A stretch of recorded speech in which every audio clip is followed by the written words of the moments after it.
pagkainan ng mga Pinoy, ang ginisang munggo. Isa yun sa favorite natin, especially since di ba, pag Friday and ngayong Lent, hindi yung kailangan ng karne para dito. Talaga, kaya ang gagawin natin ngayon ay ginisang munggo with sardines. At kasama natin ating resident foodie. Walang iba kundi Miss Nancy Reyes. Hi, Miss Lynn. Hi, good morning. Good morning sa inyo. Alright, can you tell us how to do this? Well, tsaka ibang-iba siya ha, sardinas talaga. Kasi usually ba karne? Or, why did you make it different? Well, madali, convenient. That's tsaka true. Budget. Yung bao nga pala, mura siya. Ayan, maganda. Miss Lynn, yung as usual, yung aking ginagawa, basta may kamatis kayo at panahon na yun ng kamatis, damihan at dinudurog ko ang kamatis. Ayan, so if you can see right now, dinudurog ni Miss Nancy yung kamatis. De kamay talaga. Para mas mabilis maluto. And not only that, we can shorten our cooking time by, ito na nagigisa na ako. Lagyan nyo na ng konting katas nung munggo. Ayan. Uy, ang bango niyan Yeah. Okay. At habang ginagawa mo yan, Miss Nancy, may special request si Mang Tani kaya. Special delivery, Mang Tani. Wow. At maybe type ko yan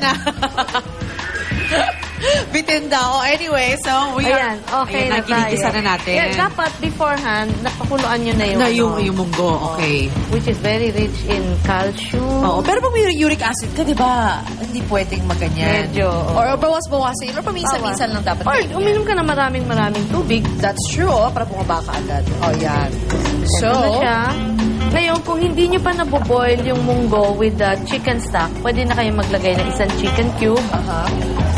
Ayan, para malasa. Mabilis lang. Yan ang pinaka-convenient talaga. Right now, the name of the game when cooking is convenience. Diba? Kasi lahat naman ng mga nanay yun, nagkatrabaho na rin Example ngayon ng mga bagets. Oo, wala kang time, kailangan nire-review mo sila. Kasi ang school ngayon, yung ibang school, actually next week, wala na. That's it. Yeah, my kids. Hi, kids. Hi, Gabby. Hi, Matty. Okay, so basically, it's almost all there. Like this. So, yung secret natin, yung kamatis, kailangan kumukulot na talaga, lutong-luto. And finally, we will put our sardinas. Lahat ba? Pati yung sauce or just the fish talaga? Konti lang. Yung sauce siguro pwede mo pang gamitin sa iba pa. Pwede yung pang tinapay ha? Oo, I-dip mo lang yung tinapay dyan, malasa na. Pero Tama-tama, nanlibre si Mang Tani ng tinapay. Ayan. Tapos kailan natin nalagay yung malunggay? My favorite, malunggay. Just before serving, put your malunggay. Ayan na tayo. Hindi naman kailangan luto-luto malunggay, diba? Oo, yeah.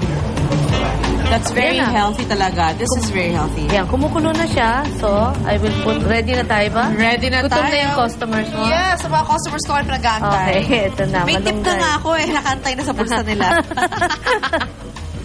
I love it. Kumikita ako sa umaga.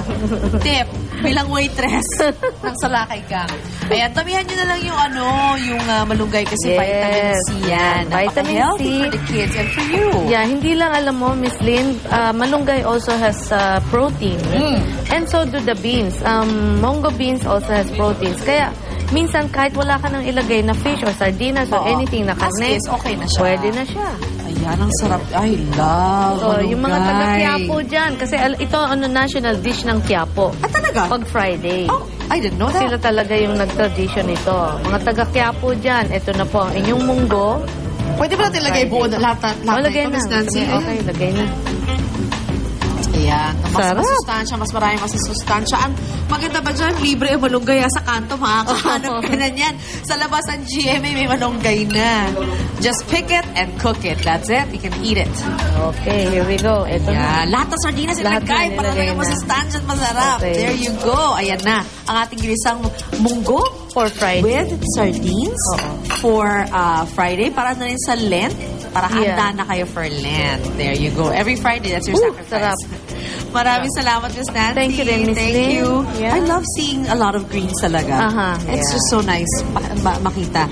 Alright, mga kapuso, yan po ang ating ginisang munggo with sardines and Miss Nancy. Alright. Thank you.